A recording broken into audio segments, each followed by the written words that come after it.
doit être aussi un commercial, c'est pas un gros mot, on doit être aussi un prospecteur. Enfin, quand on est à notre compte, personne va taper à notre porte en disant Hey, salut, j'ai besoin de tes Ouais. services. Alors, ça peut arriver, évidemment, Mm. et oui, c'est chouette. La plupart du temps, c'est non. Il faut se prendre par la main soi-même Mm. et puis se dire bah, Ok, j'ai conscience qu'il faut faire tout ça. Donc, si je veux atteindre mon objectif, il faut que je sache vendre, il faut que je sache prospecter, il faut que je sache gérer, il faut que je sache me fixer des objectifs. Je ne parle pas du RH aussi, Mm. parce que ça, c'est aussi une Ouais, grosse partie. Mais moi, je l'aide en tout cas sur toutes ces sphères-là, toutes ces casquettes.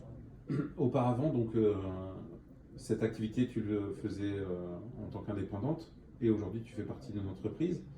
C'est-à-dire que ta clientèle a changé. Autant à l'époque, c'était les gens qui faisaient appel à toi, c'est-à-dire que c'était défini, et on va dire, ta cause était acquise. Aujourd'hui, c'est l'entreprise qui le propose ou qui l'impose ou comment ça se passe? Non, pas du tout. En fait, moi, j'ai vraiment le sentiment d'être une indépendante dans une entreprise. D'accord. C'est ça qui est chouette dans mon entreprise, KPMG. En tout cas, on m'a proposé de fonctionner comme ça.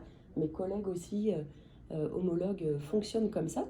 Parce qu'autant moi, je vais m'occuper, alors oui, des TPE, comme je t'expliquais, mais aussi d'une grosse partie, d'un gros portefeuille de salles de sport en France. Mhm. Mais j'aurai aussi un homologue dans la restauration, dans l'hôtellerie, etc. Donc, après avoir vendu ma salle de sport, j'ai été salariée pendant 4 ans d'une entreprise où j'ai été business coach. Mhm. Ensuite, j'ai été indépendante quelques mois. Et ensuite, je suis rentrée chez KPMG. Donc, ta question,